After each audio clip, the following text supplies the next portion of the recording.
Man, this episode 12 is brought to you by Rock Boys Barbershop and Beauty Salon, 2705 Reed Road Street. Man, if you want to be fresh, chopped up like your boy, man, tap in with Rock Boys Barbershop, Reed Road Street. Shout out Rock, shout out all my boys at the barbershop, man. Episode 12, Your Perspective, brought to you by Rock Boys Barbershop, man.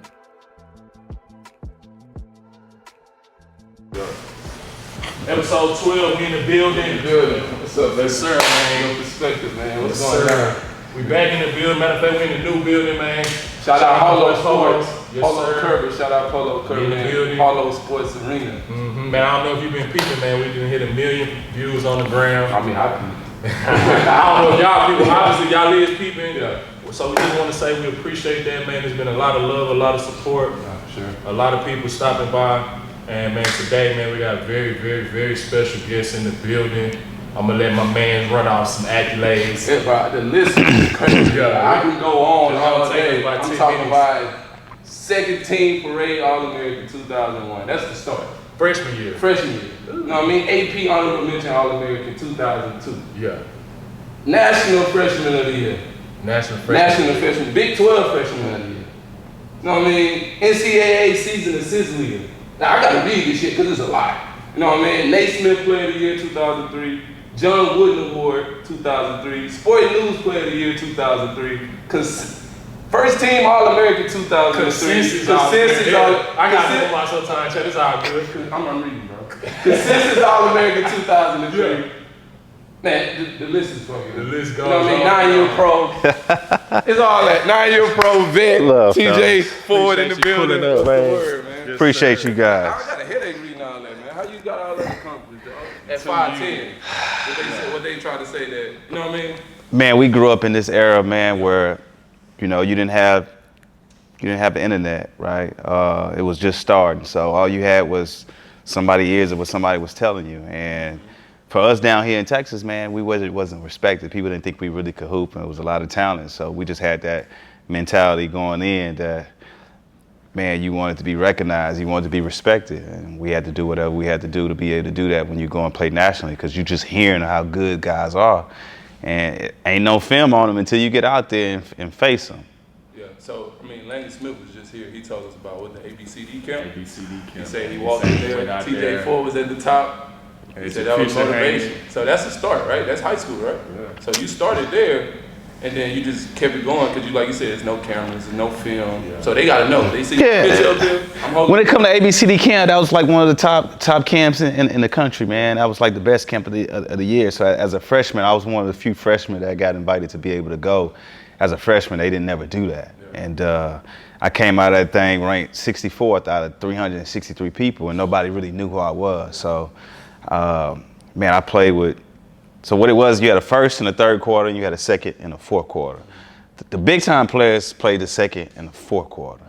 You know what I mean? So as my first time there, I was on the first and the third group.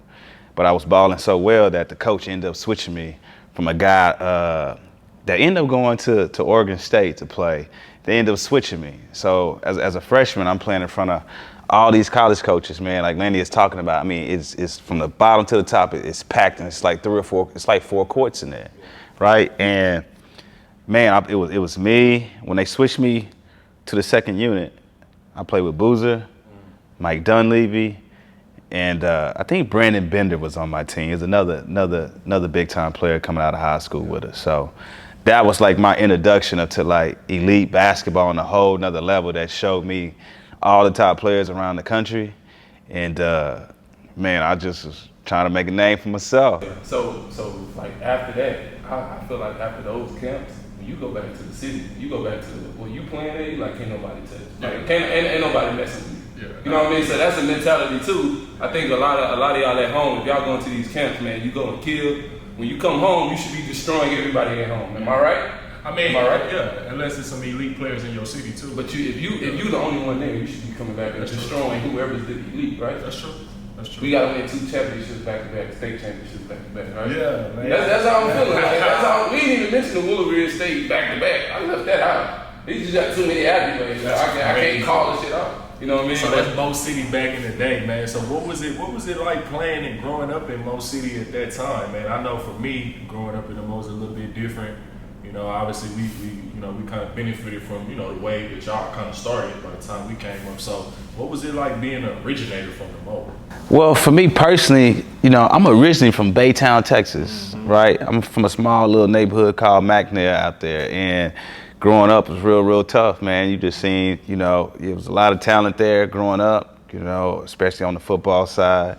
But everybody always got affected by, alcohol or drugs or basically just joining the game. So we always seen our top athletes, or me personally, I always seen our top athletes have success, but always get in trouble and go down the wrong path, just based on being in our neighborhood. And then, my mom saved up, man. She wanted to own a house and decided to save up, man. And she would bring us out here to Houston, and for like a year and a half, just showed us, me and my sister, where she was planning on trying to get us to move out of that environment and move into the city, man. And I moved into Mo City right there in Ridgemont, the foe.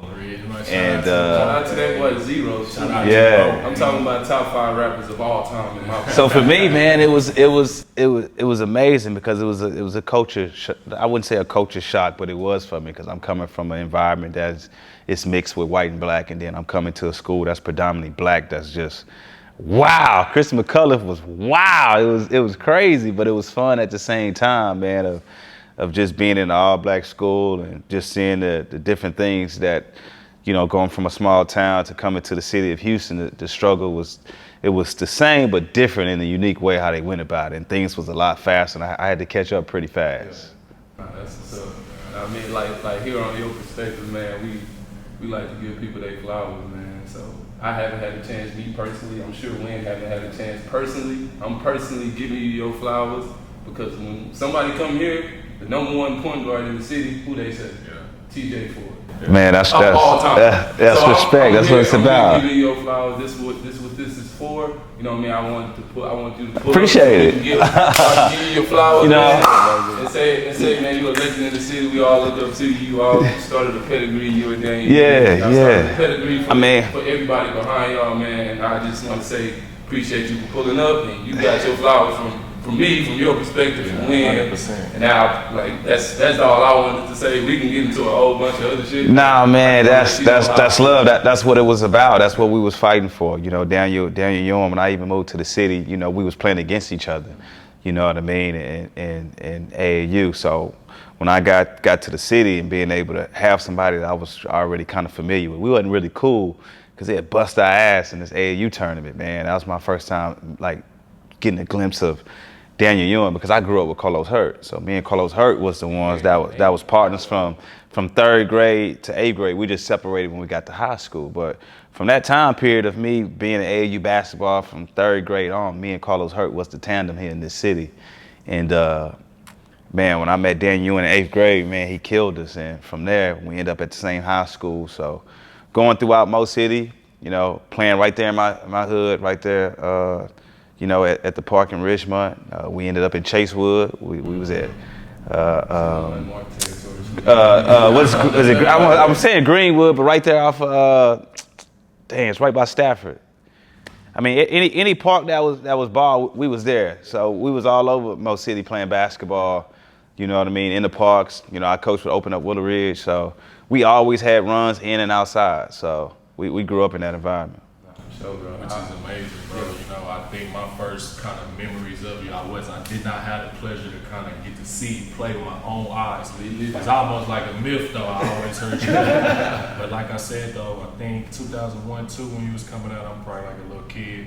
But like I said, my peoples went to Texas.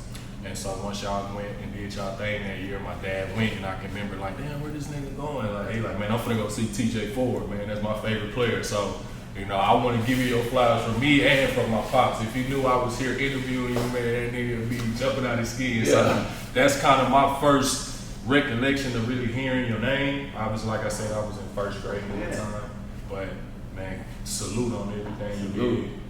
Nah, man, I mean, from my sophomore year in high school, my sophomore, junior, and senior year, man, like, no matter where we played at in the city of Houston, all our games were sold out. Yeah. So for 3 years straight, whether we was in a small gym, whether we was in the stadium, all the Cameron Center, like every game I've ever played, was sold out, and you still had people outside waiting to get in, man, because we also was part of that N1 era. You know what I'm saying? N1 mixtape. So that was a run. So I grew up a big fan of Magic Johnson, Isaiah Thomas, Stephon Marbury. I mean, John Stockton. I was a student of the game of growing up as a kid. So for me, it was always about entertainment and putting on the show. And one thing when you came to watch our games or watch me, it was all about me being able to put on the show and perform. Exactly. So I was gonna say, like, from high school on, how did you get to recruited? Like, who were you recruited by? How did you get to Texas? Like, what was that whole process? Because I'm clear, every college team in the world was recruiting you. How did you decide, like, hey, look, all right, I'm gonna go from WillowRidge, I'm gonna go to Texas? Well, after I came back from ABCD camp, I basically, from my sophomore year until we graduated, I was always like in the top 20. So that was always fun and interesting, watching your names, seeing your names. And I was in an era where guards was heavy. You had Carlos Hurt, you had myself, Aaron Miles, that was at Kansas. You had Chris Thomas, that was at Notre Dame. Shout out Aaron Miles. Yeah, he was tough. You had, you had DeJuan Wagner. You know what I mean? You had, obviously, I said, we was loaded. You had a guy named Josh Childress. You had a bunch of guys that had different sizes that everybody was looking at as point guards. So, coming out of high school, I wasn't a guy that could shoot. You know what I mean? And I think for me, all the schools recruited me, but I was a guy. I just always felt like I wanted to be a number one option wherever I was going. I'm not a guy who wanted to be, number two or number three if somebody recruited me. So I always wanted to go to Georgia Tech. That was my dream school. Bro, it's crazy, bro. I always wanted to do Georgia Tech. Really? Because they produce point guards. What we're talking about. Going all the way back from Kenny Anderson. You know what I mean? You had Bryce Drew. You had Stephon Marbury. You had Travis Best. I mean, you had you had Mark Price. You had a history of Bobby Crimmins was a guy that I just always wanted to play for. It was me growing up wanting to play for him or wanting to play for George Thompson at Georgetown. But he retired when I was. Both of them retired when I was getting ready to come out. So those dream schools that I really had to play for those coaches, they had retired. So I think for me, I wanted to go to all the big schools like everybody else, to Duke, to Kentucky's, what I mean? Well, not, Duke, Kentucky, North Carolina, Kansas was that was the first letter I got as a freshman. We was getting questionnaires that they send a letter, you had to fill it out, you had to send it back, you know what I'm saying? So I think for me, those was the schools that when I really got down to getting recruited and keeping my eyes open, because when you're in there, you're looking at which coach is watching, you're looking at which players because if you could hoop, like, you was gonna be my homeboy. So I wasn't one of those guys when I played against you. If you had a good battle, even if you outperformed me, like I fuck with you. So I wanna link up with you. You know what I mean? I wanna talk basketball with you. I wanna be partners because I know we're gonna always keep meeting up. So for me, I got to talk to guys all the time and know what guys was thinking. But when it really come down to it, I took 4 visits. I went to Texas, Louisville, Cincinnati, and I went to U of H. Yeah. Who's the coach at U of H? I think Ray McCollum was the coach. It started off as Clyde. Clyde recruited me. Yeah. I was really, really close with Clyde. I'm still close with Clyde today. He's a good mentor for me, from a friendship standpoint, from an OG standpoint, from a business standpoint. He's been a valuable guy in my life that I grew up watching and being able to pick up the phone and call a Hall of Famer and get his insight on things. Shout out to Clyde Drexler. Big shout out. So I took the visit based on him, you know what I mean? But when they came to Texas, Rob Lanier, who's the head coach over here at Rice now, he did an amazing job recruiting me from the time I was, a sophomore being recruited, of just being everywhere I was at. So with Texas, man, he was just persistent. And we built an incredible bond that I felt like I can really, really trust, you know what I mean? And then when it came down to Rick Barnes, I mean, they only had 1 scholarship. So that meant a lot, that they was just putting everything into me. And then I told everybody I wasn't signing until the spring. So I was a late signer. I wasn't a guy that signed early. So, my parents, my dad was like, man, if they want you bad, then they'll wait. We need to make sure that whoever wants you, they really, really need you, man. And those was the 4 schools that said that they would wait it out and wait on my decision. I wonder how recruiting was at that time.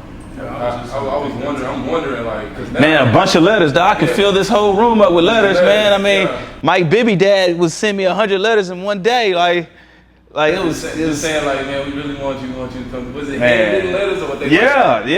No, I got a ton of handwritten letters, hand typed, all stuff. I mean, my mom kept everything, man. I got every newspaper clipping, anything that they put on the internet, man. We got boxes and crates of just, all that stuff from that experience during that time, man.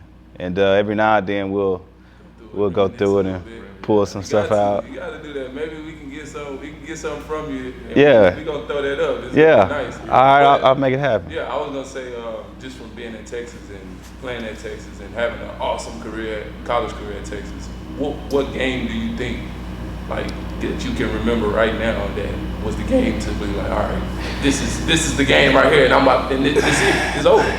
This game. Man, I think before all that, man, I think what made,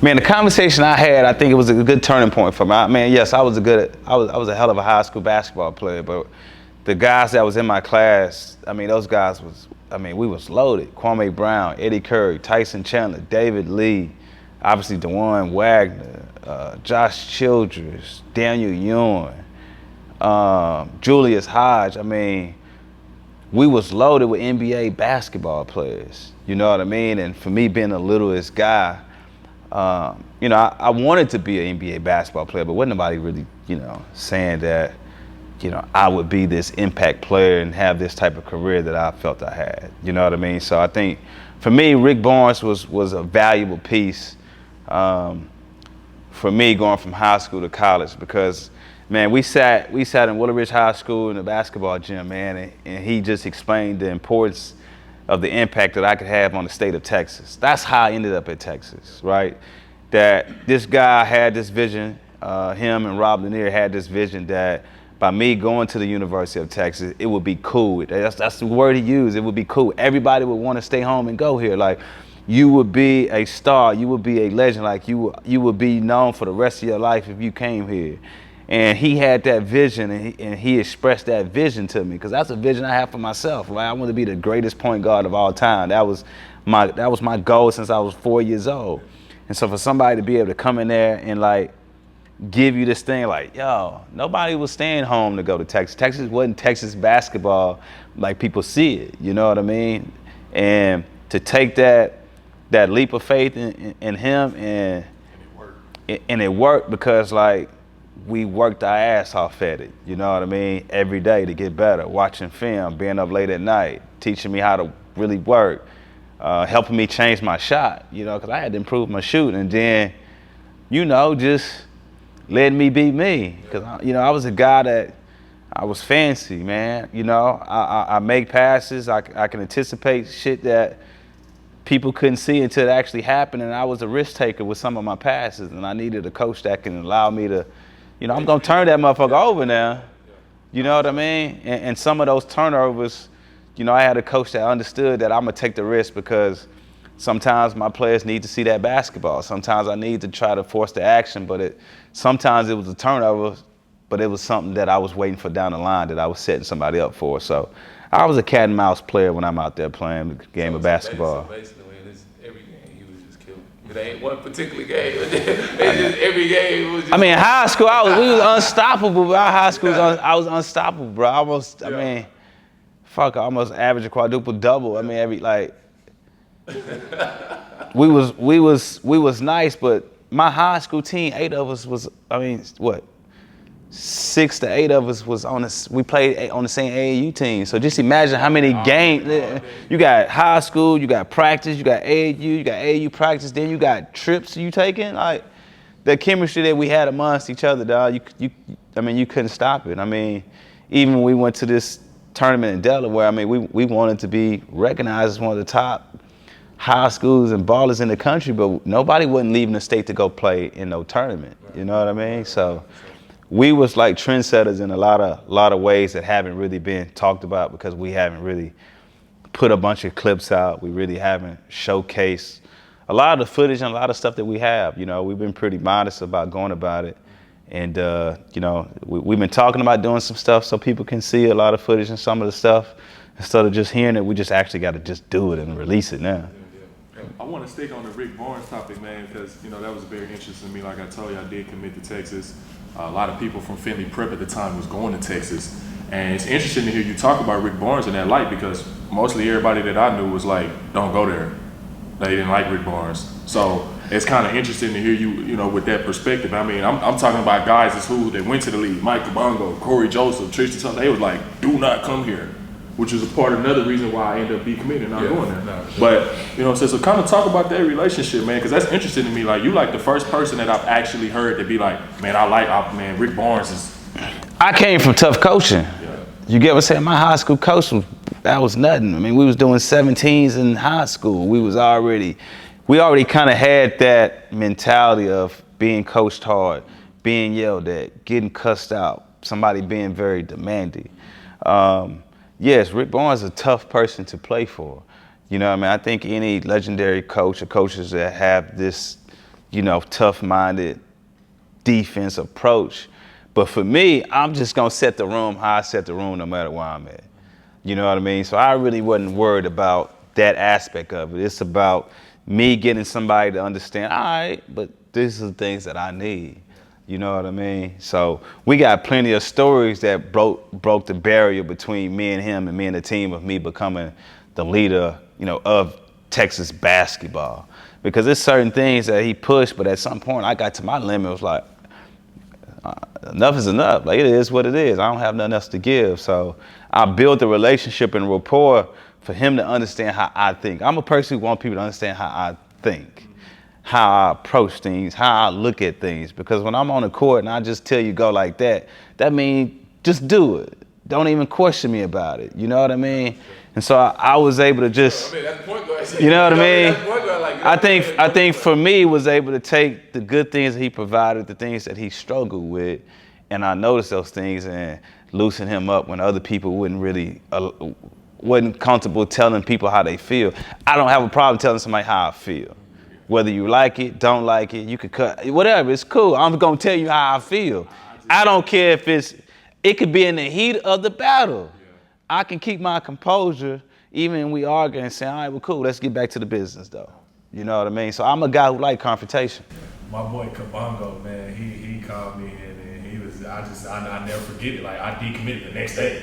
Like, me and Mike Kabongo was like this at Finley Prep. I don't know if you know what it is. Mike, what do you mean? I mean, you know, some people are historians, but like, that's not, you don't have to be a historian to know. Most of those guys that come through there, I've mentored most of the guys that have came through there. You know what I mean? Because some guys had a lot of success, some guys don't. But in that process, these guys was able to be around me. I was able to pick up the phone. I was able to talk to him. And Mike was somebody who, he was the one who came with a lot. And when he came with a lot, Mike is super Hollywood.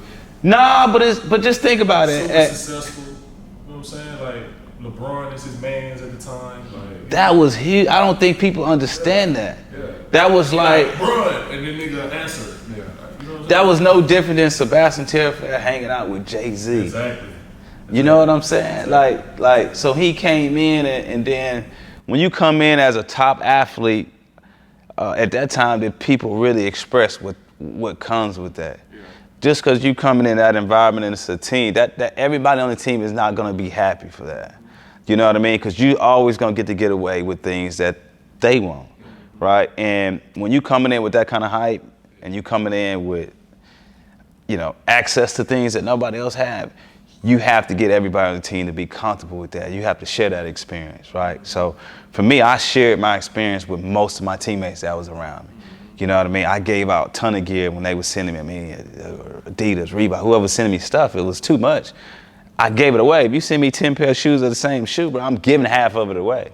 You know what I mean? If I'm like, I was fortunate enough my sophomore year, you know, I went to Jordan camp and had a great time there. You know what I mean? And got to spend a lot of time with Michael Jordan and having his phone number. That was value, being able to call him and talk to him like regular. But I would put it on speakerphone so some of the guys on my team can hear it, but they also didn't understand that like I wasn't bullshitting either though. You know what I mean? But those are things of experience when you come in as a top player. You have to share that because you're taking away from other guys that's trying to get to the same place you're trying to get to, and we need each other to get there. You know what I'm saying? I kind of understand that. It's kind of like you going somewhere and just being like, oh, I'm the livest one here. Y'all boys ain't worth nothing. I don't know if Mike was like that. I'm not saying he is, but I'm saying it's going to be some hatred in that locker room. Yeah, because everybody trying to come talk to you. You know what I'm saying? Friction in that locker room, man. So if Wynn walks in and like, hey, I'm the livest person on campus, and I ain't messing with y'all at all. This is my shit. Everybody else gonna be like, nah, bro, nah. Like I said, I don't know if he came in like that. All I know is that Finley, that was like my compadre. Like it was the team, and then me and Mike. So the nigga called me and was like, hey, whatever you do, do not come here. This is like his verbatim. That's crazy.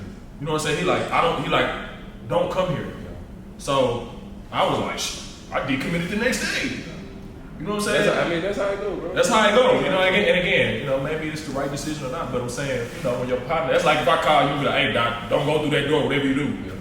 You trust me? Yeah, I'm gonna trust you. I'm not gonna go through the door. Yeah, man, but long story short, man, shout out Mike Cabarro, shout out He didn't get the opportunity to come in with his, like Tristan and trouble suspended a little the getting in trouble suspension, that affected some things, but he also, you know, Corey Joseph and Tristan came together. You know what I mean? He a year after. You know what I mean? So I don't know if they was all projected to be one and done. Right? They probably was. I know they was NBA. Corey. So here's another story. Corey was being projected to go second round. Like he was supposed to come back. And he was so disgusted with what was going on. He was like, I don't care. I'm going to the league. I'm just going. I don't like. There's no way I'm coming back here. And it worked out. It worked out. But I'm saying at the time, it was like, man, why is he entering the draft? Like, you know what I'm saying? That's how it go too. Like, you know what I mean? You can be two-sided with it. Always. So I'm coming up at Philly Prep behind all this. Yeah. And they calling you like, don't come here. So, I mean, they give you a reason to decommit. I mean, again, the point of my story is to not to make it about me. I'm saying, you know, look, you know, it was interesting to hear an OG, legend, saying good about Rick Barnes, because before that conversation we just had, I've never heard anything but, man, I can't stand, man, he was the devil, he was the, you know what I'm saying? Yeah, like I said, I found somebody that was a perfect fit, you know what I'm saying? A perfect fit to my personality, a perfect fit to be able to take me from here to that whole next level, you know what I mean? And that level that he was able to take me to, I'm still living off of it today, you know what I mean? Most people, and y'all ain't seen me play, but you know, your parents, your grandparents, your uncles, your aunties, your cousins, everybody is keeping, you know, they keeping my name alive. They keeping these stories alive and expressing, you know, the impact I had on their lives. You know what I'm saying? So for me, I'm blessed to all the coaches. He's just not the only one. I go to my high school. I can go to my AAU coaches. You know, from Ron. Who discovered me, to John Uri, to Coach Courtney at WillowRidge, you know what I'm saying? That long, right? Yeah. Damn. That's crazy. He was just Was John Uri coaching you? Yeah, that's how John, when I got to WillowRidge, John sit here and said, man, I want you to play. I didn't know nothing about, I knew about travel ball. I didn't know nothing about Nike and Adidas. Yeah. He's like, I got Adidas, we're gonna hit the road. And my dad was like, if he playing 17U, he'll go play. Yeah, the pro models. So he put me on 17U, and I just went to work. What was the team called at the time? Houston Superstars. It was the same team, right? Oh, yeah. That's yeah. Shout out John Uri. Hey, by the way, I got a story to tell with John Uri real quick. That boy John Uri, when I was in high school, bro, he was my geography geography teacher or something like that. Yeah. He was a teacher. Yeah, he a at teacher. Madison. Oh, at Madison. My freshman year at Madison. He still teach. Yeah. Yeah. I did not know that. Bro gave me a 69. Wait, all I did is a 70 to play freshman. John Ewing, you gave me a 69, brother. Man, I damn near I was couldn't about to play. say, like, I was about to just hearing what y'all was gonna say. I was damn near gonna be like, I don't remember really fucking with John Ewing. When It John sounded Ewing- like something he to do. TJ, John Ewing gave me a 69. I couldn't finish my freshman season. I can believe it. And Coach Mara like, bro, you gonna play varsity in there, but I can't even finish. He done gave me a 69 halfway through the season. And I gotta go, oh, John, bro, I'm sorry, man. Next semester, I'm gonna do what I gotta do. Man, nah, fuck that. Nah, he tripping. John Ewing, but I love you to death, boy. You shouldn't have did that. But it worked out, because then I transferred, went to Yates, and then, so cool, appreciate it. Man, so I had a kind of interesting question for you, man. How was it sharing the backcourt with Daniel Ewing at the time, man? You know, I know y'all both came up, high school, WillowRidge, same time, McDonald's All-Americans, from a public school. That don't normally happen like that, right? Like, you don't normally have two McDonald's All-Americans in a public school, right? We broke a lot of history. We the first to do that. We the first teammates. We the first teammates to be McDonald's All-Americans. Yeah, we broke a lot of history, man. We broke a lot of history. We broke a lot of barriers. One of my best friends, man, one of my most loyal friends I can have. Not one jealous bone in his body, man. And we shared the spotlight. We had a lot of.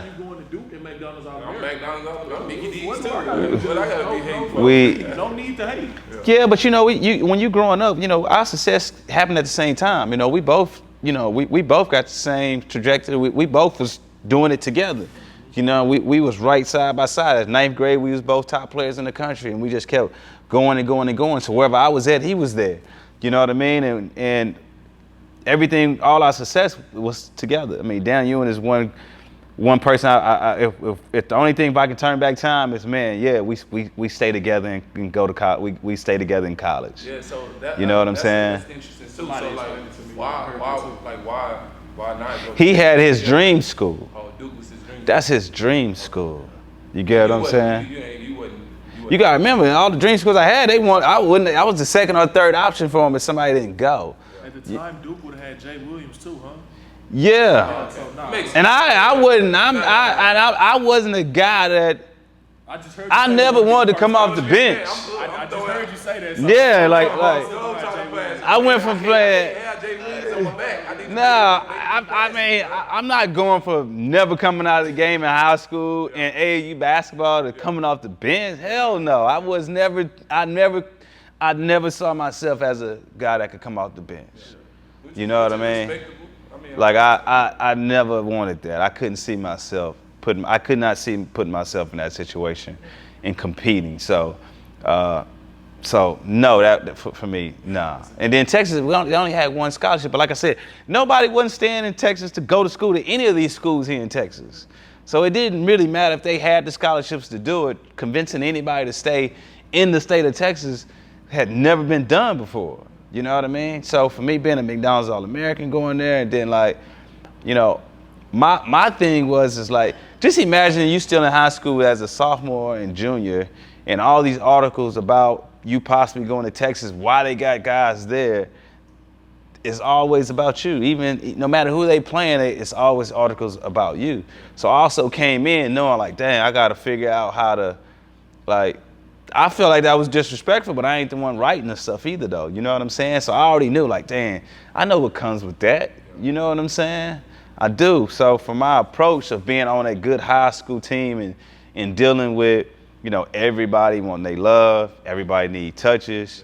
You got family, you got friends. He ain't pass you ball. You got all these different distractions that goes on. And to get back to me and D, we would always have meetings sometimes. You know what I mean? And make sure, because, you know, sometimes my family was tripping, sometimes his family was tripping, but we never let that get in the way of how we treated each other, how we played with each other on the court, and we never let that get on the court. Yeah.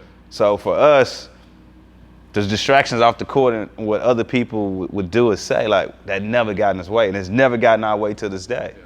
So that's an interesting thing to say, bro, because that's going to segue me into asking you this question, because it's like, what's your, like, how do you deal with, you know what I mean, those distractions? Because NIL now, we got the kids coming up now, they getting money at a young age, families involved, friends are involved, coaches, agents, all this stuff is involved. So at that time period, how did you two guys kind of get away from those distractions and kind of? I mean, what would be your advice on that? I mean, John Ewing, he gets those props because he took us all over the world. You know what I mean? Like, you was going all over the place, whether you was flying on the airplane or you was driving to these different places.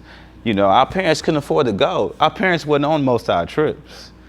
You know what I mean? So our parents ain't really get to see all this commotion that's really going on and what we're doing against all these different players that we facing nationally.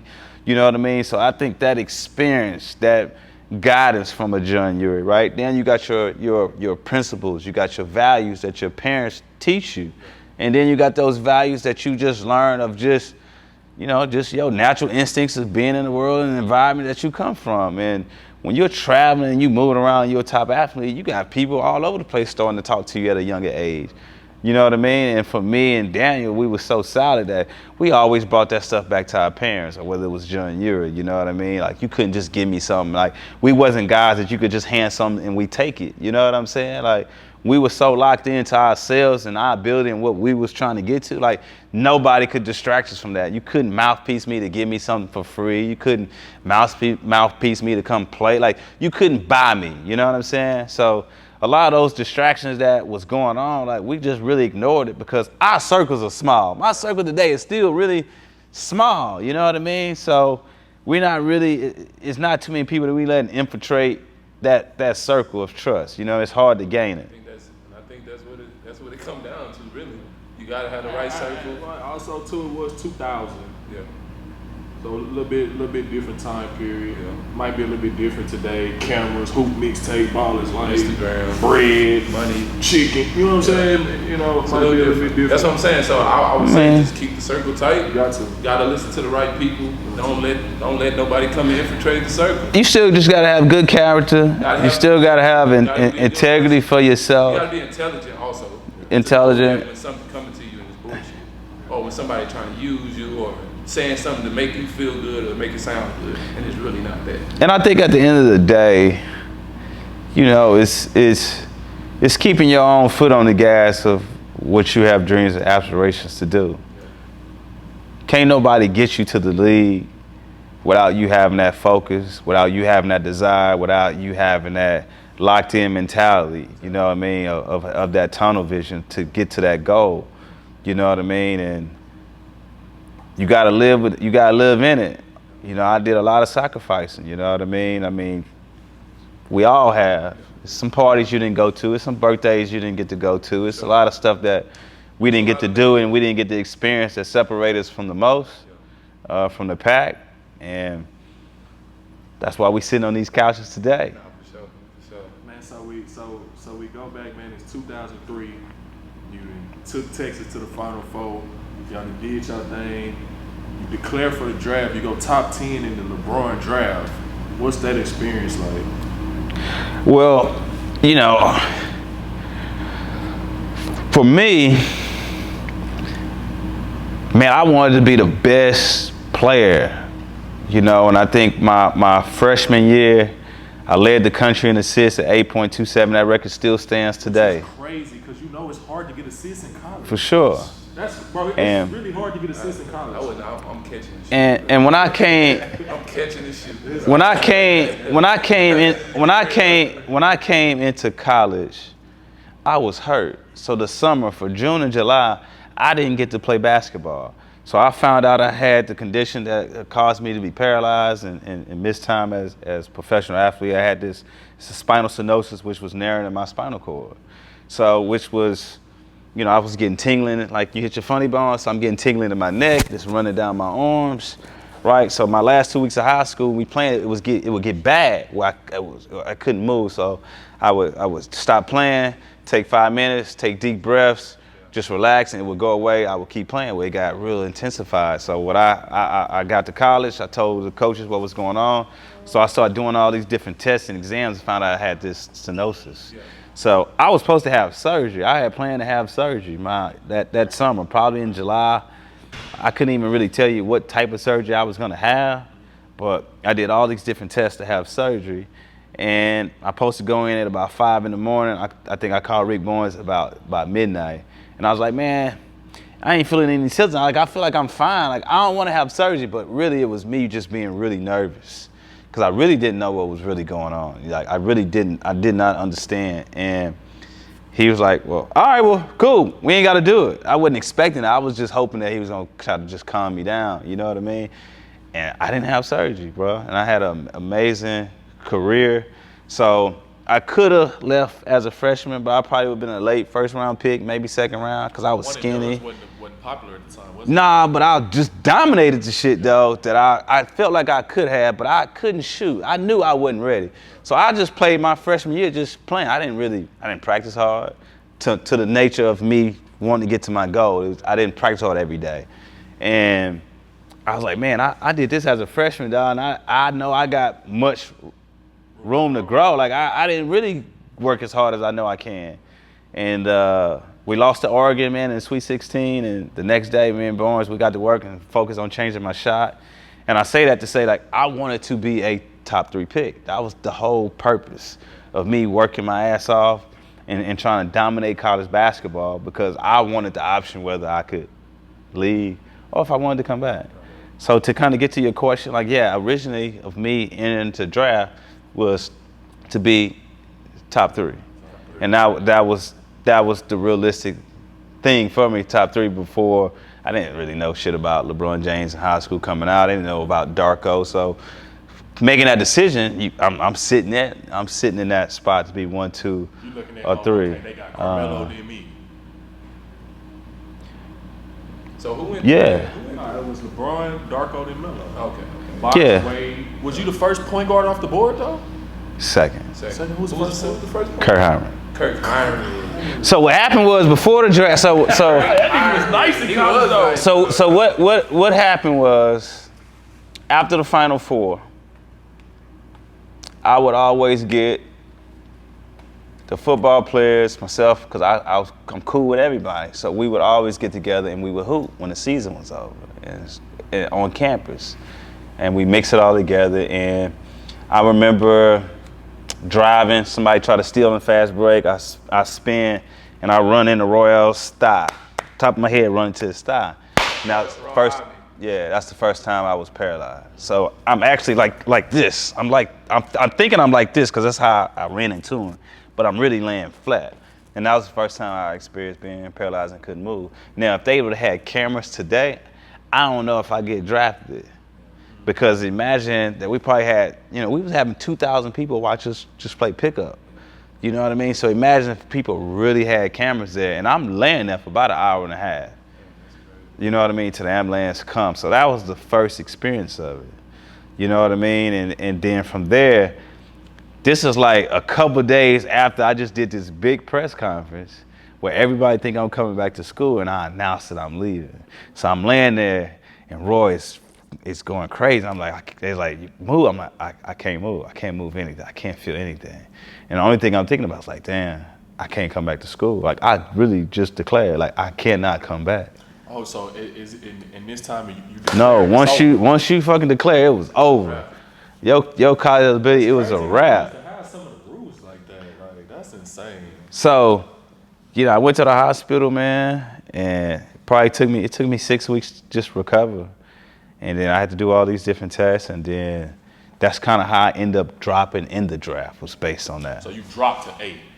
Yes. I knew I wasn't going, after you started doing it, I knew I wasn't going past One out that. of 8, I dropped to lottery. I should have been 1, but I dropped to 8. So originally, with all that going on, Toronto was a realistic possibility for me. I knew it was either coming down to me or Bosch. Now, I probably had the best workout with Toronto because I was high on the list. How many workouts you have? I only worked out for I worked out for Toronto. I worked out for Miami. I did them twice. Miami twice. Yeah. I did Toronto, Miami twice, the Bucks, New York. And they was all individual workouts. That was it. Yeah. That's when you know you. I did all my workouts by myself except one. When I went back to Miami. I went back to Miami for a second time, and me and Kurt Heinrich worked out with each other. Okay. But all my workouts were by themselves. That's when you know you lottery. You going to them workouts 1 deep. and you can just show what you got. All my shit was group. I had 14 of them joints. I had about 15 of them, and they was all groups. I had no solo. I mean, that was a great luxury to have. I ain't gonna lie. Luxury to have. But it's not. But them. It's hard though. You by yourself. You by yourself, but at the same time, you like shit. Nah, they not coasting you through the workout. Yeah, of course not. But this is like, I know I'm one deep. Like, this is big. Like, why would I coast? You know what I'm saying? Man, like, workouts, it's hard though. It's hard, yeah, it's hard. We do workouts one-on-one now, that shit's still hard. It can be. And they had me going full court. Yeah. So I was having to go full court, you know, dunk the basketball. This was after. So you declare for the draft, you run into Royale Ivy. 3 days later, right? Probably like somewhere around that time. Okay, and then. So this is April. This is April. Because I know you drafted declared. Around the same time. It was mid-June. I'm saying that to say, like, or at least, again, I didn't have no solo workouts, but I know it was declared for the draft, instantly pre-draft workouts. No, the draft workouts is after the combine and all that. It's not instant. Nah. No, I'm telling you, the combine, you go to the combine, after the combine. Like, it's workouts in May, for sure. Yeah. I don't know the days. Right? Yeah. But after the combine. After the combine. Yeah. So it says around the same timetable now. So I had time to say, like, how long was you down before you got back to start preparing for these that was my point for asking that. Me being paralyzed laying there, I'm probably paralyzed for about, let's say it probably takes me 45 minutes to start feeling some feeling in my feet. Well, you tingling, right? So let's say probably for about 4 hours, it probably take 4 hours for me to just feel everything. Regain. Yeah, because I can't feel nothing. I can't move left or right, I can't feel anything, right? So let's just say it probably takes me 4 hours. And I say part of that 4 hours is I'm actually laying on the board, you know what I mean? Because you strap down, because with your spine, you can't really, you gotta be very careful. So even though when, you know, by the time they get you on the board, get you to the hospital, it ain't like they taking me off that thing. I'm still in pain where I can't move, right? Because they can't do anything until I get in that MRI machine. So the hard thing is getting off that board and them getting you on that MRI machine. And then, you know, they had to close it. So it wasn't like they could just push you in there. So it was stressful. But let's just say, you know, after doing the MRI, I was fine, but I still got symptoms that is painful from my waist all the way up to my head to my hands, where it stings. So your nerves is jumping. If this shirt moving, it hurts. You know what I'm saying? If water, like at this time for imagine 4 weeks, anything that moves, touch, it hurts. Anything, right? So when it comes to pain and tolerance, I have a certain different level to it. Workouts after that. That's amazing to me, bro. Yeah, so I did that, you know, recovered in Austin, and then, you know, I signed my agent, went to California, you know, and I trained and got ready for the draft May and June. Yeah. And I was healthy after that, you know what I mean? You know. I can see in today's time somebody's completely shitting it down. Yeah, we ain't going nowhere, we ain't doing nothing. Well, what's wrong? No, we'll see y'all at the draft. We'll see y'all at the draft. Yeah. In today's day, but you can't do that. You got to work out for something. Well, I'm saying, if you TJ Ford and you know you going, you know what I'm saying? Right? That'd be like Reed Shepard this year being like, hey, I'm not working out for nobody, I'm not doing nothing. Yeah. I mean, that'd be a strategic thing. That's what agents would tell you, oh man, you don't need to work out. That's what I'm saying. We don't want everybody to see what's going on. He's not in our position where we have to really go in there and grind and try to scratch and claw for a spot. Like, he just. Nah, I wasn't going past that. So when you worked out with Kirk Hines, was that like a one-on-one situation? Like, how did that go? Yeah, so I had worked out in Miami, went to Miami and worked out. That was my hardest workout because I was by myself. And they had me doing a whole bunch of full court stuff, dude. You know, they had 2 coaches trapping me. I had to get open, get the ball, break them, get down and go lay the ball. I mean, it was a hard workout, dog. Like hard. They gave me a break and I got to the water thing, bro. I couldn't drink the water. Miami and Boston, they say got the worst 2 workouts. It was tough. That was my. I did Boston. I didn't do Miami. Miami was tough. Yeah. And the first workout I thought it was cool, but that 3-point line, I'm not a 3-point guy. You know what I mean? So the end of my workout, I was shooting threes. They told me to shoot threes. I probably got to the second spot, and them bitches was not even close. They was like, you good, you good. I was like, man, I wasn't gonna make it all the way around, but I came back a second time. Some agent was like, Miami is really considering, but I already knew, that, Roz is known for in big guards, always, you know what I mean? So I kind of knew that, just, studying basketball, and I didn't want to do it because I feel like I know he liked the bigger guards, but I went back, but I didn't have a better workout. I feel like I had a worse workout because I was the first person I actually worked out against. So imagine for, I don't know, 6 weeks. You working on 1D? Yeah, with the crew we training with, but when it's other stuff, I'm not playing one-on-one basketball. I'm not doing anything competitive. So my timing was off. Everything was just off. Everything was off, man. Everything. But that was I didn't feel good about that workout. You know what I mean? I didn't kill it both times, so I just didn't feel like at that spot, I just knew that they was gonna go with Wade at that spot because my workouts wasn't that impressive. You know what I mean? Do you think that's interesting? Because it's do you think that's why Kurt Heinrich went before you, or what do you think? Well, Kurt Heinrich went before me because Jay Will had the motorcycle accident. So the reason I ended up in Milwaukee is because they wasn't gonna take me with my condition, not knowing that if I could get hurt. You know what I'm saying? Bulls. Yeah. Just dealing with Jay Williams. That just happened. You know what I'm saying? Kurt Heinrich. Yes. Yeah. You know what I mean? Yeah. That make a lot of sense. Yeah. So that affected me. And if Milwaukee did not take me, then I would have ended up ninth. I would have went to the New York Knicks because I had worked out with them the day before the draft.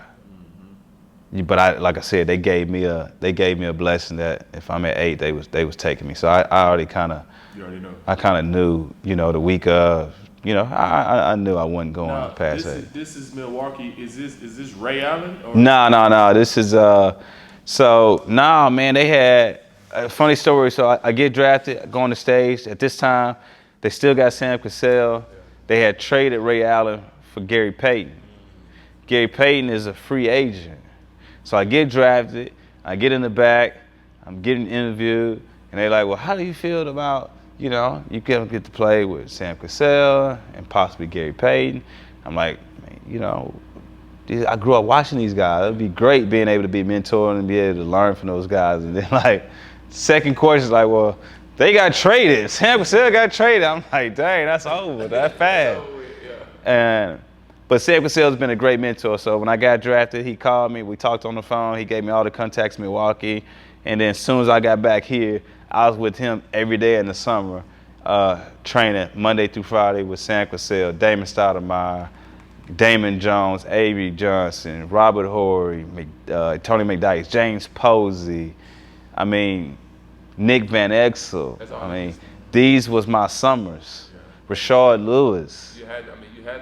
These was my summers here, you know what I mean? Of all of us together and these guys showing you the ropes. So, man, for me, it was just go time, man, after that. You know what I'm saying? But I was just on these teams where I knew I'm a builder. I'm a builder. I don't like being on the best team. Put me on a team that's, whether they're at the bottom, somewhere at the middle pack, and let's build it up. And I think when you look at my career, I helped guys become first-time All-Stars. So when you look at, I had Michael Redd. Michael Redd was a guy that was a second-round pick. You know what I mean? We had nothing but we didn't have a loaded team. People that thought we wouldn't do much, but shit, we made it to the playoffs, and I got hurt in February. So, I was top 10 in assists, and I was only playing 24 minutes, 20 to 22 to 26 minutes a night, and I was averaging almost 7 assists. So. He died. That's what's up. When's what he a point guard? You ever average 7 assists? Actually, I have. You have? Actually, I led Australia in assists and steals in the same season, and I won player of the year, and I won defense. But I would like stats, nice, pull them up. My accolades go crazy too. I tell you somebody who was like a huge inspiration for me in high school that like gave me belief that we could really do it, right? And I also seen it live of him going through the disappointment where he had to actually man up at the same time. And like, for me, I'm a big person to respect. He's a great friend of mine, great brother.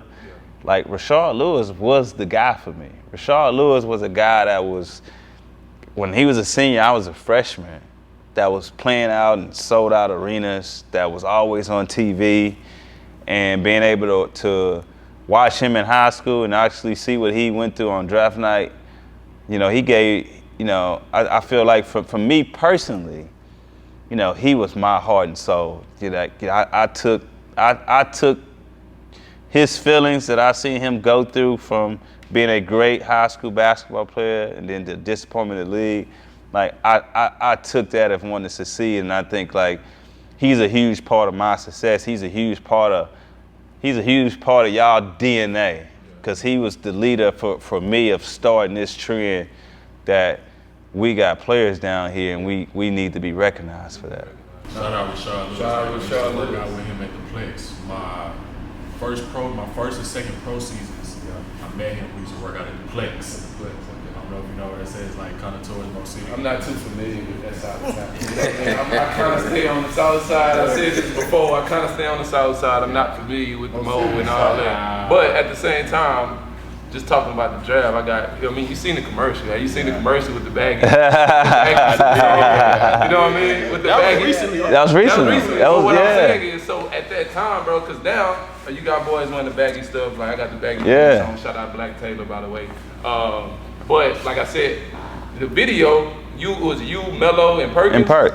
Y'all had the big baggy suits on. That was the style then. So Yeah. I mean, that was our style back in the day. So the whole what's that about, dog? Well, we was the era of the baggy clothes. So part of the commercial was taking you back two different places for people, right? It was for one, when it came to the baggy clothes, that was our swag, that was our style. You know what I'm saying? What you got on, you know, with the white tees that come down here, that was our swag. Our chains came way down here, like, you know what I'm saying? Yeah, that was the Soldier Boy look. That was our era. And when you go back, if you look at the 2003 draft class, everybody's suits was big, right? And we gotta get that video, man. We need I don't need the commercial. I need the real live draft when TJ had that big ass suit on. well, when you look at mine, mine was tailored different. Mine wasn't.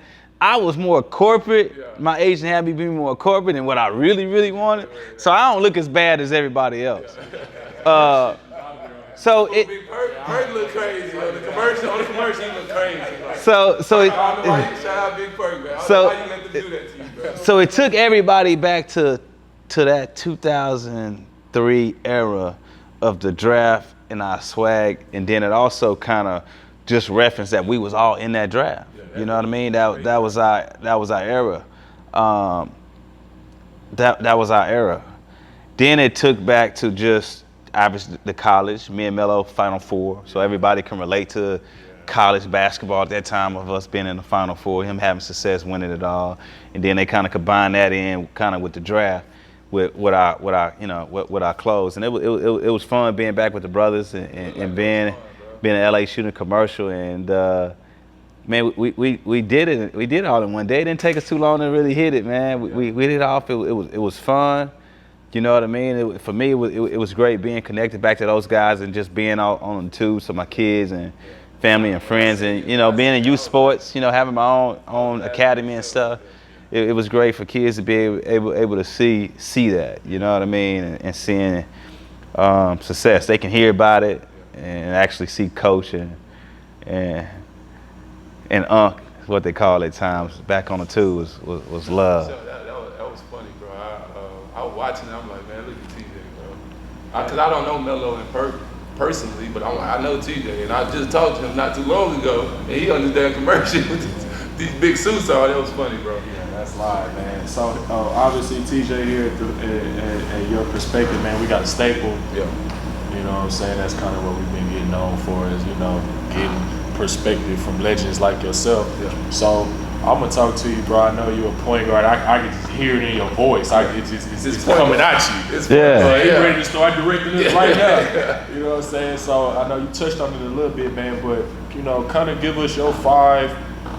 What point guards did you look up to, or who did you model your game after when you was coming up, man? Top 5 point guards. Oh, Magic Johnson is one. Yeah. For Magic is one at all time. Right there, because when I say that, the chat. When I say that, then it's looked at as, we're in a 6'8" point guard, he being biased. So just to hear you say that, because they be trying to tell me I'm tripping, I'm crazy, I just be saying off the wall stuff. The name of this podcast is Your Perspective, bro. Because I didn't say Magic Johnson is concrete. I said he's the concrete #1 point guard of all time. And then everybody saying I'm tripping. That's your perspective. So TJ. So y'all got to hear from the legend. Magic. You don't hear from the legend. TJ, give us your top 5 point guards. You already said of all time. Magic. I just want the top 5 point guards of all time. We're not arguing, man. Magic #1. I mean, for me, growing up as a kid, these are the people that I got pieces of my game. Magic was #1 of being able to smile, being able to have charisma, being able to make guys better, being able to do some amazing things with that basketball and being able to pass the ball like no other. Those are the things that I took from Magic Johnson, the winning mentality, and that he was very likable. The second person for me was Isaiah Thomas. He's the best little guard of all time. A guy that was a killer mentality, a guy that grew up tough in Chicago, a guy that was documented. You can go back and look at Isaiah Thomas in high school. When you look at his ball handling, when you look at his tenacity to compete at a high level, the physicality that he had, the attitude, the approach that he had. And for me, him being able to play hurt was big for me. That was nothing that you can, long as he suit up, he was gonna play. I took that from him. As long as I'm out there, I'm ready to go. Allen Iverson for me. Watching him at Georgetown, watched every game, wanted to be like Allen Iverson. I tried to emulate Allen Iverson to the T, from the way I dressed, the way I act. I even got my cornrows like him when I was in high school. And just being able to watch him just be smooth on the court, you know what I mean? And being able to have another style. He was the guy wearing Jordans back in the day in college. So I looked at him as a trendsetter, and then watching him get to the NBA and being able to go in right away and dominate, against the land of giants. Stephon Marbury for me, because, like I said, I was a huge Georgia Tech fan. I was a huge fan of just hearing everything about him coming out of New York City, out of Coney Island, and being one of the best point guards to ever come out of there, and just watching a whole state get behind him. The whole New York City was behind him. And I gravitated to that. I liked his speed. I liked his power. I liked the fact that he did not go to the most popular school out of all the options that he had. And that was something that kind of fit of when you asked me about Texas. So these are some guys that I studied and watched. And then fifth,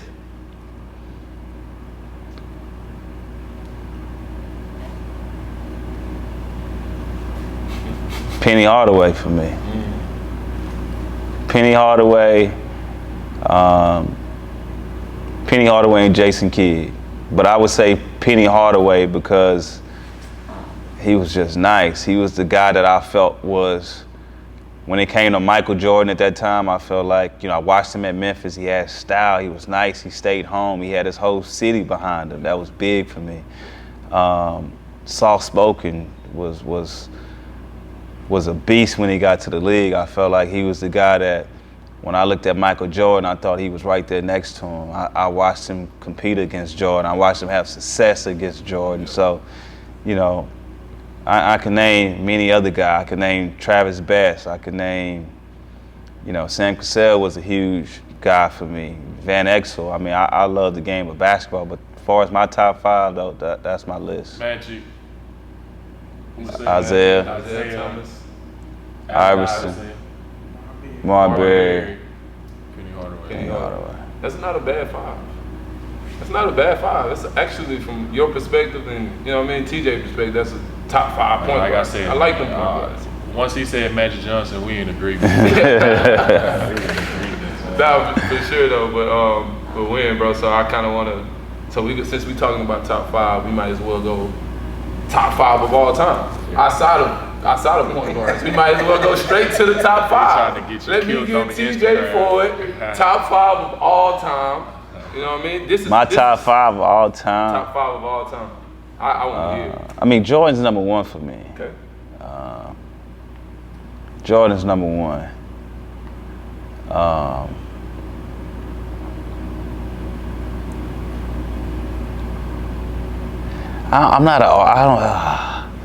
I mean, my top 5, Jordan is 1.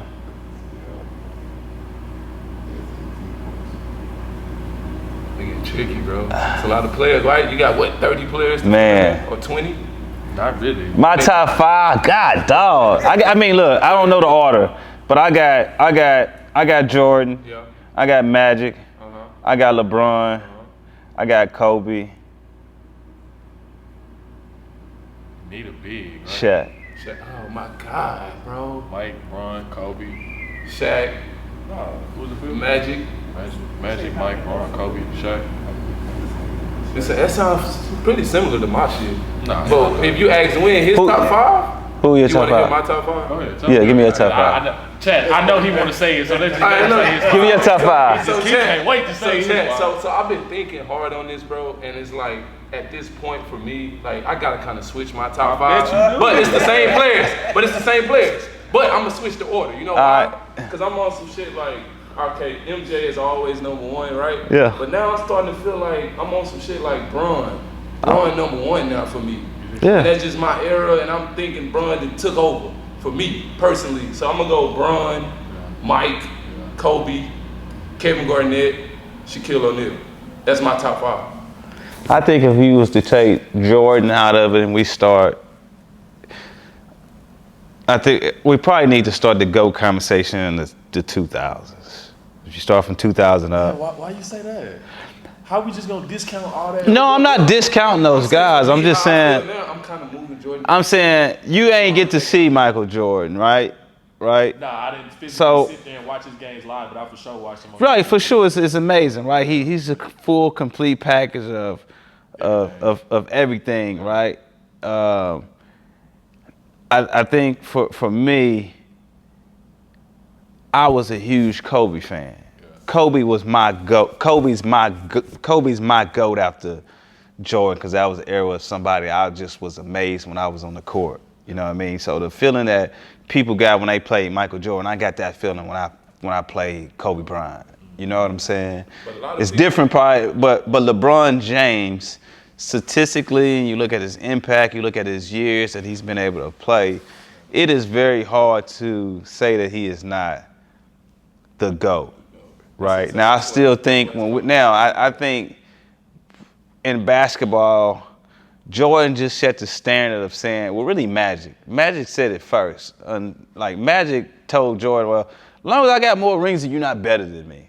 Right? So when you really look at those conversations and when those two get together, when Magic say he got 5 and Jordan got 6, that's really what we predicated it on. And we was just waiting to see, does LeBron gets to 6? If he gets to 6, then nobody gonna argue the debate, because he has everything that, I mean, he's a better basketball player from the age that he started to still doing it now, being so impactful. You know what I mean? I think when you look at his impact, they all in the same room. They all in a room that we can't go in, right? LeBron James can go in the same room. He can go in the same room as Michael Jordan. His impact around the world is the same as Michael Jordan. It looks different, but it's the same. LeBron James has done the same things that Michael Jordan has done. Michael Jordan, when it came down to the collective bargaining agreement, Michael Jordan helped change the financial stability for us athletes. LeBron James did that coming in. LeBron James is a huge part of the success of why we're making a lot of money and why guys are now making $50, $60 million. He cut the contracts down, so he was so far ahead of the curve of knowing the business of basketball for himself that he changed the landscape of our contracts. He changed the landscape of the amount of money that we were signing for. So his impact, if we put it all in a box to talk about his impact not only on the basketball court, on the business side of basketball, from a philanthropy standpoint, and what he's doing from a community, not just in his hometown, but what he's doing around the world, you have to respect that. You gotta be number one. Yeah, I mean, yeah, but at the same time, it's still one guy that's still doing it at the same level, and he ain't got to touch a basketball no more. And that's Michael Jordan. Because he's still the first to do everything. He still's the first. I don't think anybody cannot be the first. Yeah. So, I think Mike is concrete one. Yeah, for sure. I personally, I don't really see nothing Bron could do to pass him. I don't really see that. But I do have Bron at 2. Yeah. I had Magic 3rd. I got Wilt 4th, and I got Tim Duncan 5th. That's where I'm going. Ooh, no Kobe?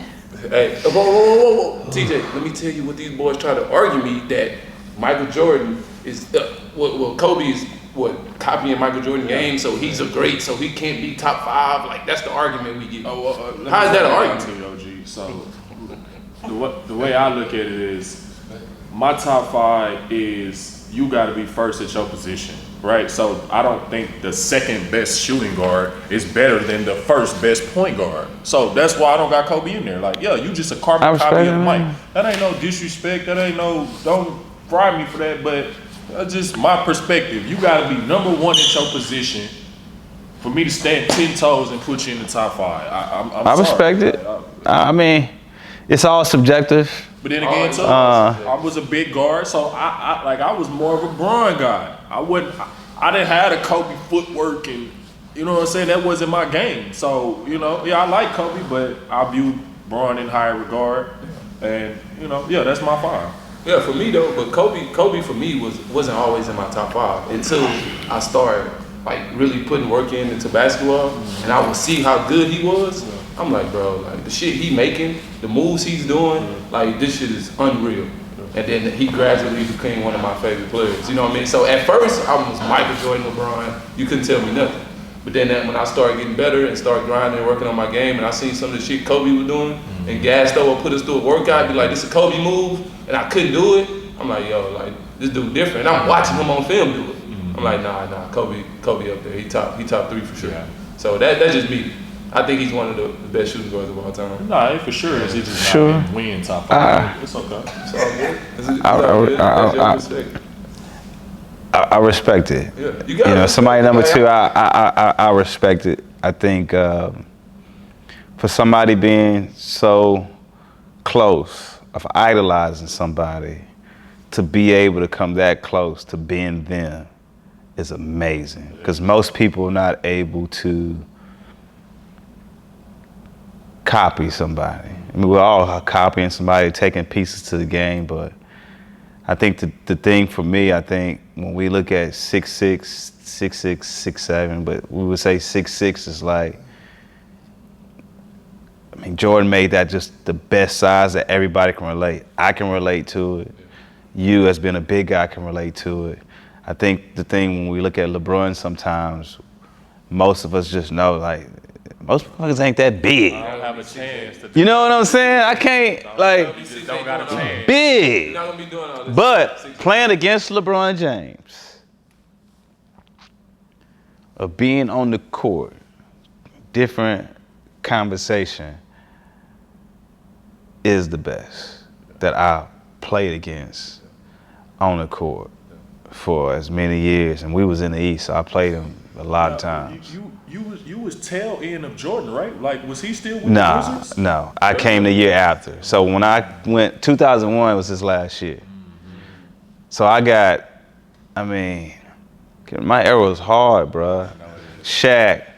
I got Shaq. Carl. I caught the end of Karl Malone, Gary Payton, Lonzo Mourning, Mutombo, Shaq, Chris Webber, fucking Robert Horry, Tim Duncan. I mean, my era was hard, dog.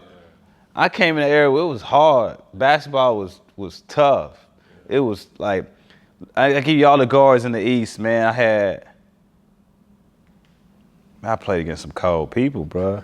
Iverson, Marbury, Steve Nash, Jason Kidd, Tony Parker, Jason Williams, J. Kidd, Derrick Rose, Chris Paul. It's every night, though. It's every night, bro. What about Skip- Bro, everywhere you go, Dallas? Darren Williams was tough in Utah. Every night, though. This is like Mike Bibby was tough. Skip to Malou was tough. Right for Austin. You know what I'm saying? Jamal Tinsley, What tough. was Chauncey Billups at that time? Chauncey Billups, Detroit, tough. Champion, right? Your first, second year, right? You won the chip, right? Chauncey, Tough. 2003, Chauncey. And y'all in the same conference. Tough. Steve Francis, tough. Luke Ridnour, Luke Ridnour. tough. This is every night, though. Hey, You know what I'm saying? Like, I don't like. Listen, tough, tough. Sam Cassell, tough. Baron Davis, tough. Want me to keep going? I can keep going for days. Hey, man, I ain't getting no easy nights. Yeah. And I was in an era where I got post up at all the time. You know what I'm saying?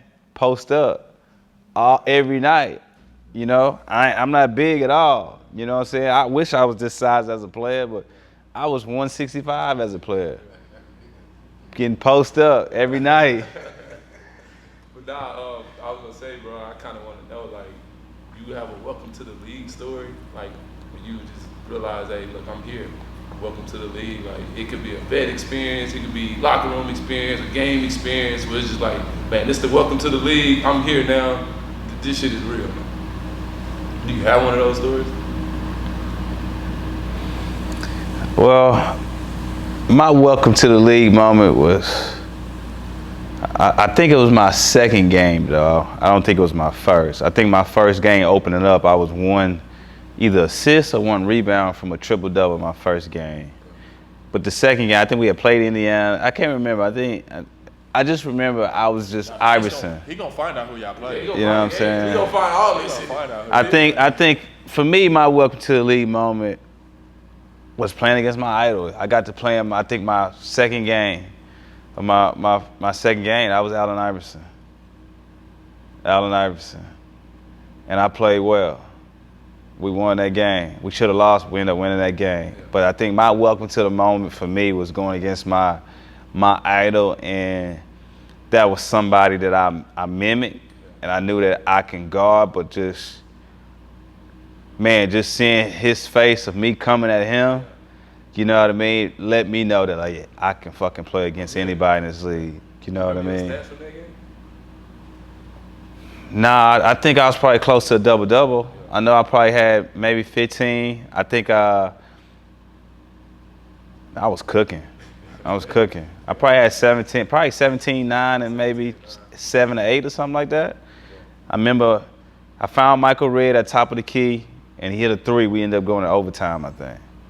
But I would say for me, that was just my biggest moment, was going against Iverson and playing well against somebody I grew up watching everything from the time he was in college, you know. But for me personally, like, man, every night was it was like, for me, it's a dream. You know what I mean? I'm not a big guy making it to the league, and for me, it was just all about, I'm just a respect guy. I just want you to respect my game, dog. I just want you to know it ain't no easy night when you got to play against me. That's really what it's all about for me.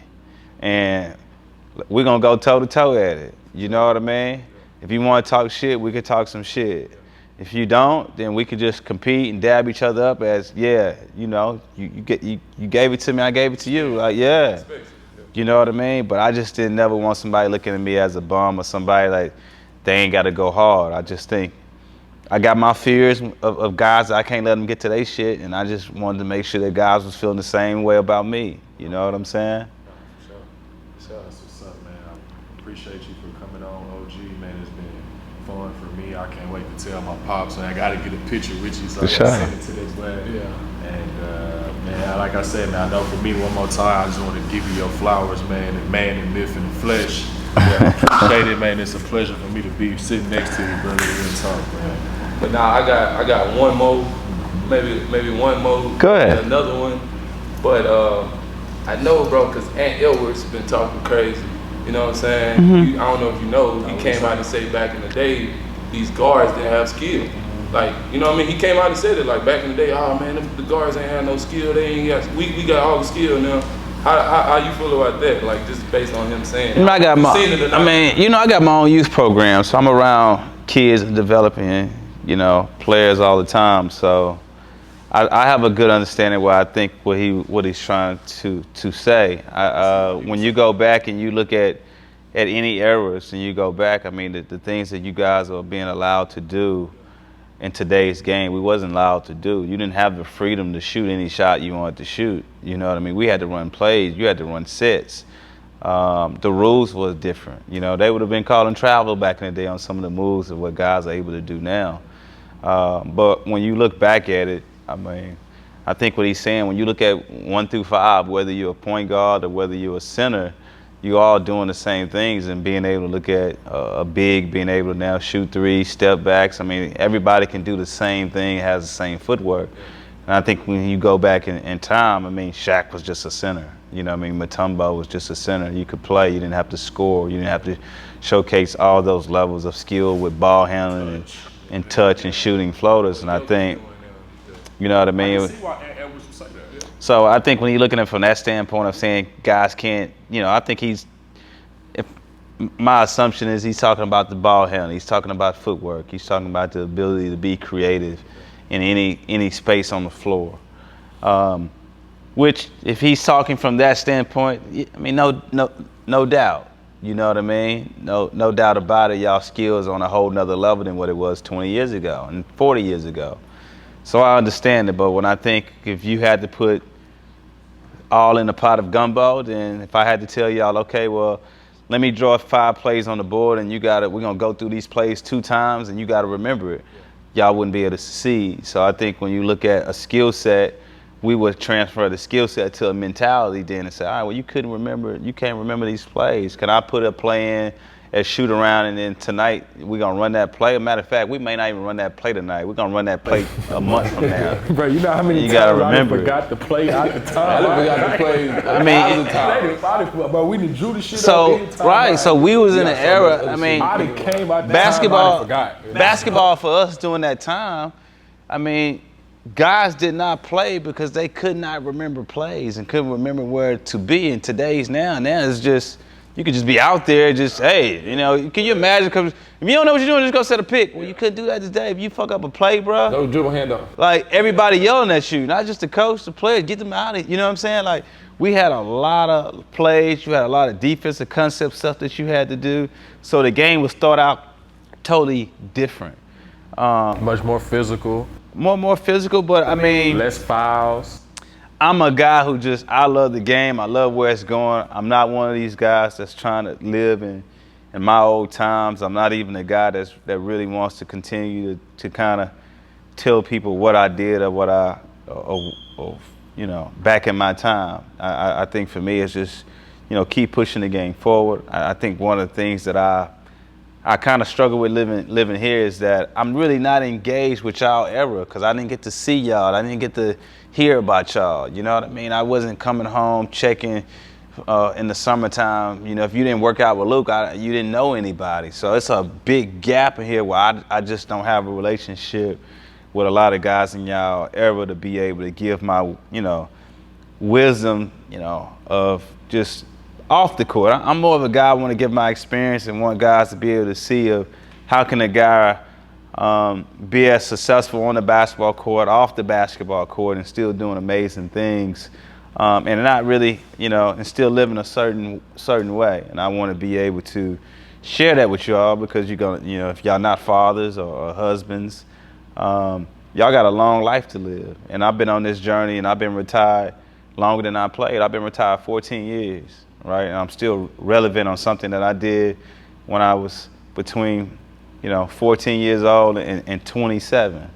And so this journey for me is being able to continue to help as many kids, as many families, stick together, keep it together, be able to, share when you guys are going to go through tough times and going to go through points where things are not going well, things ain't going right, and you need that good support system. And, me having a gym in Missouri City, I know it's distance from guys, but the whole goal is just try to get guys to come in there and bless it and be a locker room to be able to come talk. That's what it's there for, and that's what I want to be able to use it for, because it's the safe haven spot, and I need your guys' help to be able to get guys to be able to just step foot in there and bless it, because I always wanted to put my money where my mouth was at, and I wanted to be the first athlete that's from a city and actually build something and put something together for